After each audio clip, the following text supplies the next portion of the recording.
Hello everyone, आप सभी का बहुत बहुत स्वागत है हमारे यूट्यूब चैनल पर सक्सेस विद राय एकेडमी पर।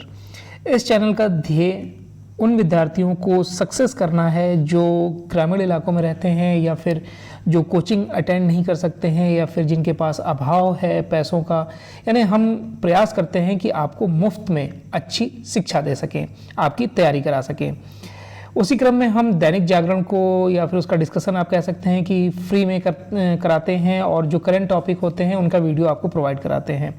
आज का जो ये वीडियो हम स्टार्ट कर रहे हैं करंट अफेयर्स का, जब ये चैनल हमारे द्वारा शुरू किया गया था तब हम करंट अफेयर्स के ही वीडियो को लेकर इस चैनल पर आगे बढ़े थे। फिर हमने दैनिक जागरण स्टार्ट किया और कहीं ना कहीं करंट अफेयर्स के वीडियो को हमने ड्रॉप कर दिया था। लेकिन अब से हम करंट अफेयर्स के वीडियो को फिर से स्टार्ट कर रहे हैं ताकि जो पुलिस, बैंक, एसएससी या फिर जो वनडे एग्ज़ाम की तैयारी करते हैं जिनमें करंट अफेयर्स का रोल बहुत अहम होता है, उनको लाभ मिल सके। जैसे कि अभी रेलवे की भी ग्रुप डी का एग्ज़ाम होने वाला है, ये सब का हमारा पूरा प्रयास है कि हम आपको मुफ्त में अच्छी शिक्षा दे सकें। तो उसी क्रम में आज से हम करंट अफेयर्स की वीडियो स्टार्ट कर रहे हैं। तो आज है 20 मार्च 2025 और उसके करंट अफेयर्स की वीडियो लेकर हम आपके सामने उपस्थित हुए हैं। शुरुआत करते हैं। यहाँ पर हम लाइन के तौर पर क्वेश्चन लेकर आए हैं, ऑब्जेक्टिव टाइप पर लेकर नहीं आए हैं। ऑब्जेक्टिव के लिए जो प्रैक्टिस आप कह सकते हैं उसके लिए हम एक अलग से वीडियो आपको लेकर आएंगे। आपको याद होगा कि पहले हम टेस्ट एट 8 PM लेकर आते थे, तो उसको हम फिर से कंटिन्यू कर देंगे। शुरुआत करते हैं आज के करंट अफेयर्स की। तो सबसे पहला जो क्वेश्चन है वो यहाँ पर कि हाल ही में क्रू ड्रैगन अंतरिक्ष यान के माध्यम से नासा के अंतरिक्ष यात्री सुनीता विलियम्स और बूच विल्मोर ने पृथ्वी पर वापसी कर ली है।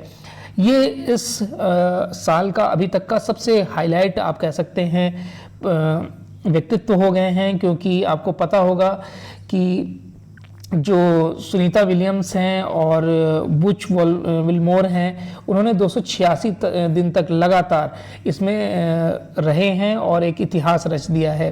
देखिए, भारतीय मूल की अमेरिकी अंतरिक्ष यात्री जो सुनीता विलियम्स हैं वो 286 दिनों के बाद धरती पर वापस लौट कर आई हैं।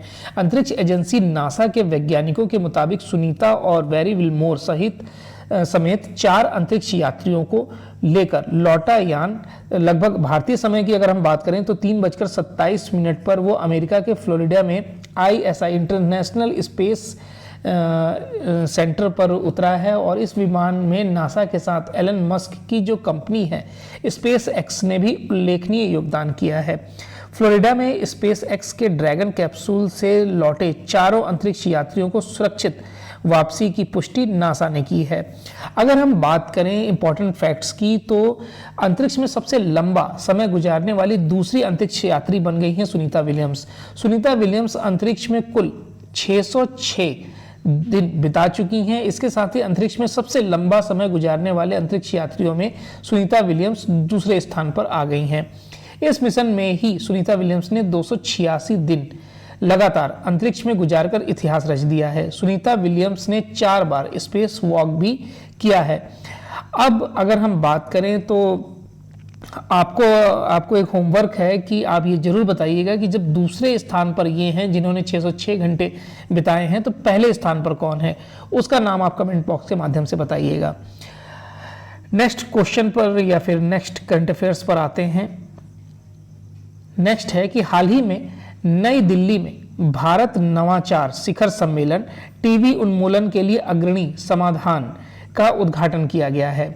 देखिए, भारत नवाचार शिखर सम्मेलन जो टीबी जो उन्मूलन है यानी कि जो बीमारी है उसके लिए अग्रणी समाधान का जो आप कह सकते हैं रोड मैप पेश किया गया, वो 18 से 19 मार्च तक आयोजित किया गया था और ये नई दिल्ली में आयोजित किया गया है। अगर हम बात करें इस शिखर सम्मेलन की तो आपको डेट बता दी गई, 18 से 19 मार्च तक नई दिल्ली में आयोजित किया गया। केंद्रीय स्वास्थ्य एवं परिवार कल्याण राज्य मंत्री अनुप्रिया पटेल ने इसका उद्घाटन किया है। इस शिखर सम्मेलन का आयोजन स्वास्थ्य अनुसंधान विभाग, भारतीय चिकित्सा अनुसंधान परिषद और केंद्रीय टीबी प्रभाग, स्वास्थ्य एवं परिवार कल्याण मंत्रालय द्वारा संयुक्त रूप से किया गया है। इस शिखर सम्मेलन का जो उद्देश्य है 2025 तक टीबी उन्मूलन की दिशा में भारत की प्रगति को गति देना है। क्षय रोग यानी कि जिसे टीबी बोला जाता है, उसके बारे में अगर हम आपको बता दें तो ये एक संक्रामक रोग है, यानी कि ये खांसने से, छींकने से या फिर थूकने से फैलता है। इसका जो मुख्य रूप से माइक्रोबैक्टीरियम ट्यूबरकुलोसिस नामक जीवाणु से ये रोग होता है। इसमें अगर इसके हम सिम्टम्स की बात करें तो इसमें बेचैनी, सर दर्द, खांसने, लगातार खांसना, वजन घटना, कमजोरी, थकान, नींद ना आना, इस तरीके के इसके सिम्टम्स होते हैं। अगर हम उपचार की बात करें तो इसमें आप अगर तुरंत डॉक्टरी सलाह लेंगे तो आपको तुरंत इसमें लाभ भी मिल जाता है। चलिए नेक्स्ट करंट अफेयर्स पर आते हैं कि दिल्ली पुलिस की शिष्टाचार स्क्वाड योजना का प्रमुख उद्देश्य महिलाओं को मानसिक और शारीरिक सुरक्षा प्रदान करना है। देखिए, शिष्टाचार दस्ता दिल्ली पुलिस द्वारा छेड़खानी विरोधी पहल है जिसका उद्देश्य सार्वजनिक स्थानों पर महिलाओं की सुरक्षा में सुधार लाना है। उत्तर प्रदेश के एंटी रोमियो स्क्वाड से प्रेरित होकर यह रोकथाम, हस्तक्षेप और पीड़ित सहायता से संबंधित बहुआयामी दृष्टिकोण अपनाता है। प्रत्येक जिले में कम से कम 2 दस्ते गठित किए जाएंगे जिसकी निगरानी संबंधित जिले के एसीपी महिला अपराध प्रकोष्ठ द्वारा की जाएगी। इसमें इसकी विशेषताएं भी यही हैं कि महिला जो हैं वो सेफ अपने आप को महसूस कर सकें। नेक्स्ट करंट अफेयर्स है कि हाल ही में उत्तर प्रदेश राज्य सरकार ने महर्षि दधीची कुंड को राजकीय पर्यटन केंद्र बनाने की घोषणा की है। देखिए, दधीची कुंड नैमिषारण्य से लगभग 12 किलोमीटर दूर मिश्रिक क्षेत्र में है और ये इसकी मान्यता है कि दुनिया के सभी तीर्थ स्थानों का पानी इस तालाब में आकर मिलता है, इसलिए इस क्षेत्र का नाम मिश्रिक पड़ा है। यह स्थान महर्षि दधीची से जुड़ा हुआ है। उन्होंने वृत्रासुर को मारने के लिए देवताओं को वज्र प्रदान करने के लिए अपने शरीर की अस्थियों का दान किया था और गाय ने इनके बॉडी को आप कह सकते हैं कि जीभ से जब चाटना शुरू किया और तब इनकी सिर्फ हड्डियां बची थीं, तो ये एक त्याग था जो इनके द्वारा किया गया था। चलिए नेक्स्ट करंट अफेयर्स पर आते हैं। हाल ही में पंजाब राज्य सरकार ने विधानसभा की कार्रवाई जानने के लिए सर्च इंजन लॉन्च किया है और इस सर्च इंजन के माध्यम से विधानसभा की कार्रवाई, कौन से प्रश्न पूछे गए हैं, कौन से प्रश्न का उत्तर किस तरह से दिया गया है, ये सब बातें इस सर्च इंजन में देखा जा सकता है। भगवत मान जो कि मुख्यमंत्री हैं पंजाब के, ये इंपॉर्टेंट फैक्ट्स है, याद रखिएगा।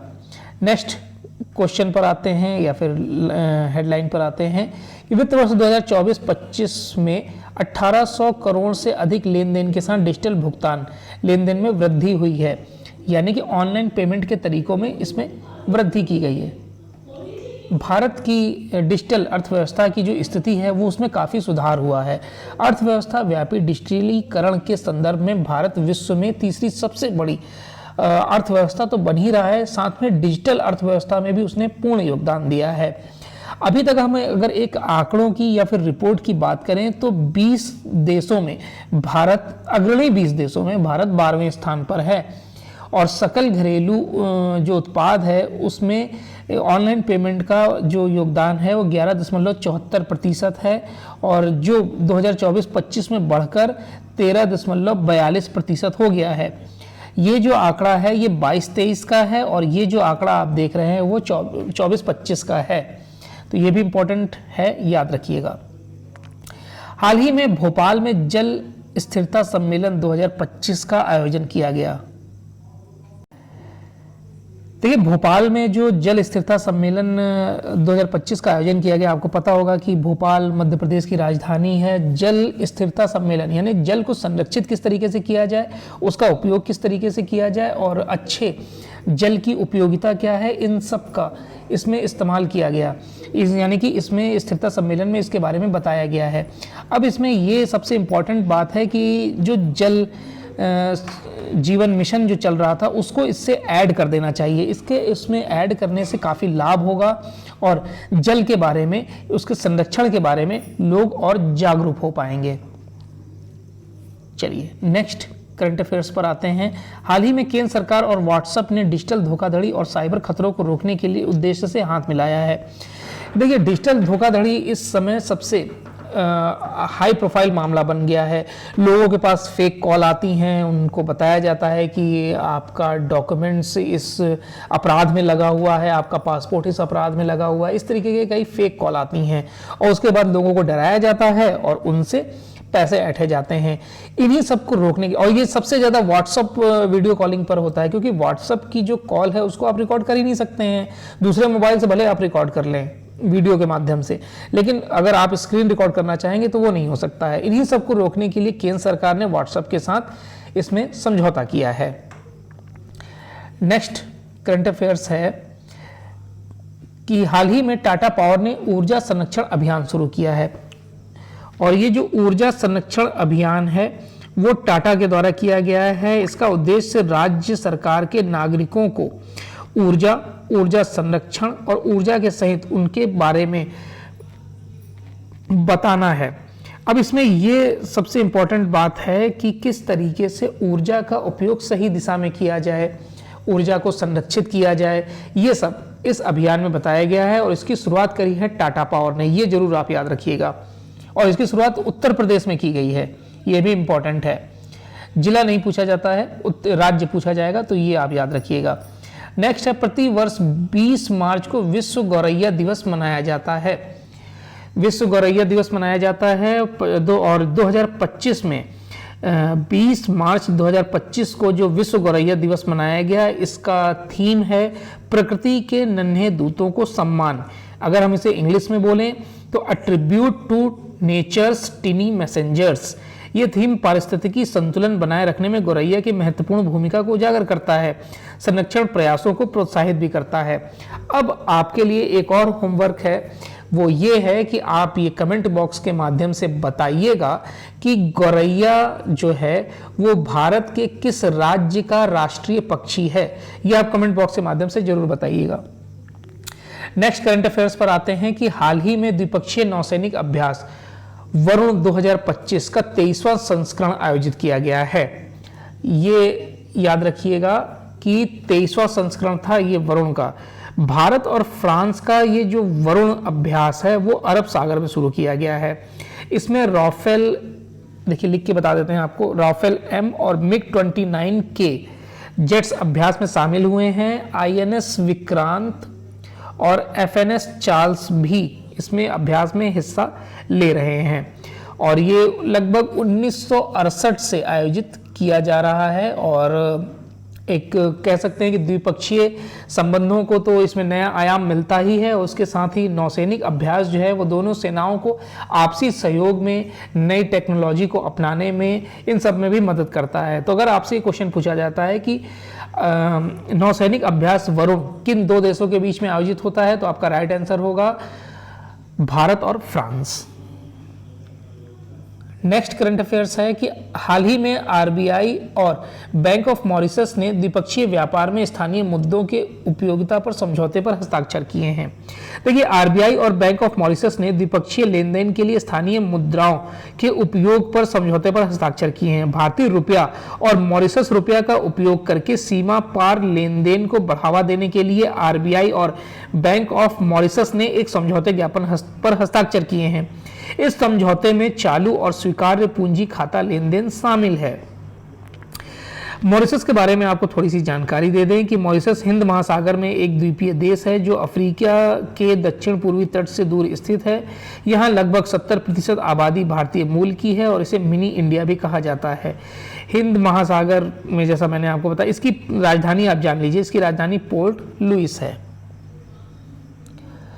और आज के इस वीडियो का लास्ट क्वेश्चन हम कवर करने जा रहे हैं, जो है हाल ही में इंदौर में भारत का पहला PPP green waste processing plant स्थापित किया गया है, यानी कि पब्लिक प्राइवेट पार्टनरशिप के तहत। देखिए, यह संयंत्र न केवल हरे कचरे का उपचार करेगा बल्कि नकदी भी पैदा करेगा, क्योंकि इंदौर नगर निगम को लकड़ी और शाखाओं की आपूर्ति के लिए लगभग 3000 रुपये प्रति टन रॉयल्टी मिलेगी। बिचौली